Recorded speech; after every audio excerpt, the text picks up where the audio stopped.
Good afternoon, students. Yesterday we have discussed about lyric poetry, and now today we are going to discuss some other poetic form, जिसको हम कहते हैं ode. O-D-E. Ode is also a type of poetry, and the main features of this poetry is it is a long lyric poem. जो odd होती है वो एक लंबी लिरिक मीन्स जिसको हम गा सकें, सॉन्ग टाइप की एक पोएम होती है। जो लिरिक हमने किया था वो शॉर्ट पोएम थी, और जो ओड है वो लॉन्ग पोएम होती है। Then comes it has elaborate stanza structure. और जो ओड की जो पोएट्री होती है उसका elaborate means of high quality, and you can say a different type of stanza, a small group of lines, and then comes to structure is the body of that thing. तो जो odd होती है उसकी एक अपना अलग तरह का उसका स्टेंजा का स्ट्रक्चर होता है, स्टेंजा की बॉडी होती है। Then comes it has an elevated style, और जो इसको लिखने का जो स्टाइल होता है वो भी एलिवेटेड होता है, हाई, तो हाई स्टाइल में ये लिखी जाती है। Then subject matter and treatment is serious. जो ओड की पोएट्री होती है उसका जो सब्जेक्ट मैटर होता है, आई मीन जो कंटेंट उसका होता है वो सीरियस होता है, और उसको सीरियसली ही उसको ट्रीट किया जाता है, उसको शो किया जाता है। Then the next point is it expresses lofty sentiments and thoughts. और जो नेक्स्ट पॉइंट है इसमें लोफ्टी का जो मीनिंग होता है वो होता है बुलंद, कि जो इसमें जो भाव दिखाए जाते हैं। सेंटिमेंट्स मीन्स भाव, और थॉट्स जो इसमें होते हैं इस पोएम में वो बड़े ही ऊंचे स्तर के भाव इसमें शो किए जाते हैं। And it is marked by formality and stateliness in tone and style. और जो ये पोएम होती है इसमें फॉर्मेलिटी होती है। फॉर्मेलिटी मीन्स औपचारिकता, औपचारिकता के जो भाव होते हैं वो ओड में से आपको दिखाई देते हैं। एंड स्टेटलीनेस होता है, stateliness in tone and style. Stateliness होता है समथिंग सब्लाइम, सब्लाइम मीन्स जो बड़े ऊंचे। If we talk about kings and queens, तो नॉर्मल से जो ऊपर की जो थिंग्स होती हैं, स्टेटलीनेस इन टोन और स्टाइल, उसके जो भाव होते हैं और स्टाइल होता है वो सब उस लेवल का होता है। एंड देन कम्स, और ये जो सब इसके एलिमेंट्स हैं, ये एलिमेंट्स इसको एक सेरेमोनियल पोएम बना देते हैं। I will write down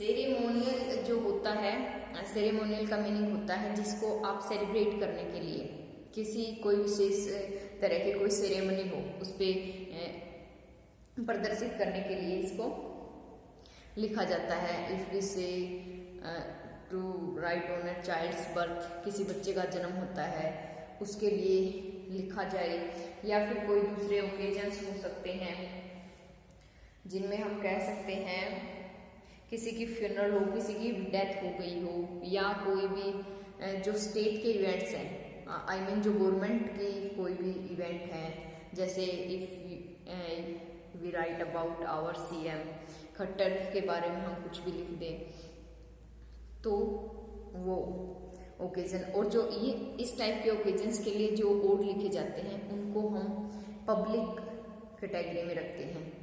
Now we are going to discuss about the types of ode. Then comes public and private odes. Private odes are a different kind of odes. Public और private दो तरह के occasions के लिए odd लिखे जाते हैं। Public वो होते हैं जो स्टेट के लिए, किसी की डेथ पे या किसी बच्चे के बर्थ पे लिखे जाते हैं, और दूसरे जो प्राइवेट ओड्स होते हैं वो किसी ऐसे कोई भी किसी बर्ड के ऊपर लिख दिया, किसी भी नेचुरल इवेंट पे, वो पर्सनल और सब्जेक्टिव होते हैं। राइटर जो भी है, पोएट जो भी है, उसको जो चीज़ महसूस हुई उसकी जो रिफ्लेक्शन है उस रिफ्लेक्शन पे ये ओड लिखे जाते हैं। Now we comes to the types of an odd.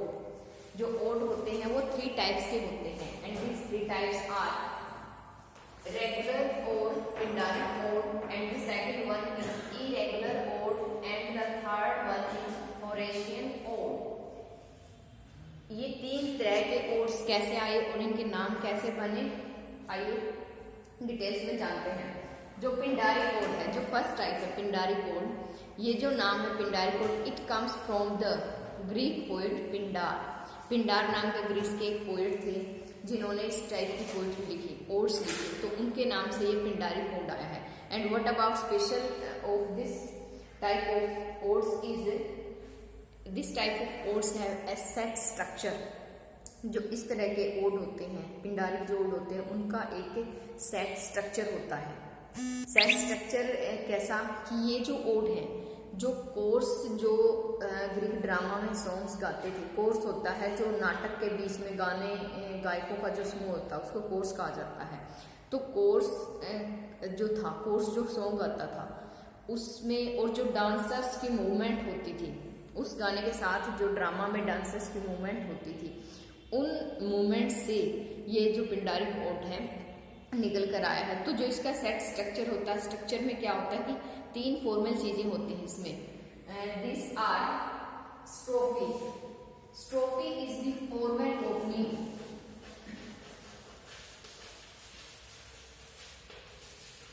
Formal opening of the ode, and the second one is epode. Epode is the middle part.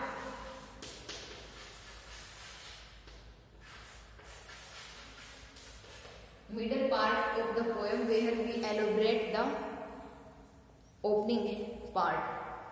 जहाँ पे जो एपोड है उसमें जो पोएम है उसकी मेन बॉडी होती है, जो पहले ओपनिंग में जो चीजें बताई गई हैं उसको एलोबरेट किया जाता है, एक्सप्लेन किया जाता है। And then comes the third part. Third part is antistrophe. Antistrophe होता है एंड का पार्ट, जहाँ पे पोएम खत्म हो जाती है, जिसमें जो भी ऊपर की चीजें हैं उनको कंक्लूड कर दिया जाता है। And it comes to English literature in 1500 something, I mean 16th century और 15th century, and first ode was written by Ben Jonson. जो इंग्लिश पोएट है बेन जॉनसन, उन्होंने इंग्लिश में पहला ओड लिखा था।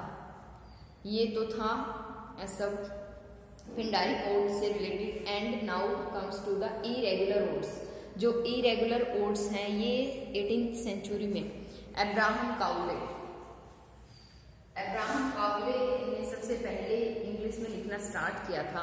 और जो इस टाइप के जो ओड्स होते हैं, इरेगुलर जो ओड्स हैं, उसमें ना तो स्टेंजा का कोई पैटर्न होता है, ना ही जो मीट्रिकल चीज़ें हैं उनके ऊपर ध्यान दिया जाता है। जो पिंडारिक ओड्स हैं जिसमें सेट स्ट्रक्चर है, मीट्रिकल चीज़ें हैं, स्टेंजिक पैटर्न है, तो इस तरह की कोई भी चीज़ इरेगुलर ओड में नहीं होती है। आई मीन आप इसको फ्री वर्स में लिखा जाता है, ऐसे समझ सकते हैं। And then comes the third one, Horatian ode. Horatian ode का जो नाम है वो एक रोमन पोएट है,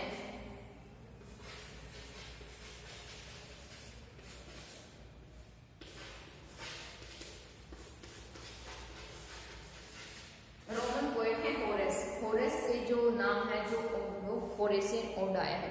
और जो होरेशियन ओड होते हैं, it was modelled on the metre, tone and form of the odes of Roman writer. And जो इस टाइप के ओड हैं, होरेशियन जो ओड हैं वो पिंडारिक ओड के कंपैरेटिवली छोटे होते हैं। And then the second thing is, ये जो ओड हैं ये काम और मेडिटेटिव होते हैं।